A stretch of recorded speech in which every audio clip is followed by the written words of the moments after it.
মসজিদে নববীতে আপনি যদি বিশ্বনবীর সালাম দিতে চান, আপনার যেই গেট দিয়ে ঢুকতে হবে, গেটের নাম বাবুস সালাম। বাবুস সালাম দিয়ে যদি আপনি ঢুকেন, বিশ্বনবীর সালাম দিতে পারবেন। ওইটাই হলো মসজিদে নববীর প্রথম কাতার। লাইনে দাঁড়ালাম, ঢুকলাম।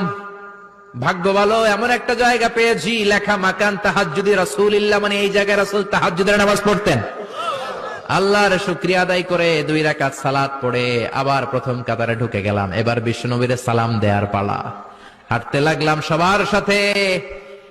রাউদাতুম মিন রিয়াদিল জান্নার পরে ছোট্ট একটা জায়গা, এই জায়গায় সাইয়েদনা ঈসা আলাইহিস সালাম দুনিয়াতে আসার পরে, দাজ্জালকে হত্যা করার পরে 40 বছর দুনিয়াতে থাকার পর যখন ইন্তেকাল করবেন, বিশ্বনবীর বাম হাতের এই পাশের জায়গাটাতে ওনার সেখানে কবর দেয়া হবে।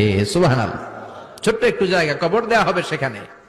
হাঁটতে লাগলাম, এরপরে বিশ্বনবীর কবর, লেখা মুহাম্মদ রাসূলুল্লাহ সাল্লাল্লাহু। যেই নবীর কথা ছোটবেলা থেকে এতদিন পড়লাম, যেই নবীর হাদিসগুলো শিখলাম, যেই নবীর জন্য আমরা দেহের তাজা রক্তটুকু বিলিয়ে দিতে পারি কি পারি না, ওই নবী নাকি এই জায়গায় শোয়া। কোন উম্মত এই কথাটা চিন্তা করে ধৈর্য ধারণ করতে পারে?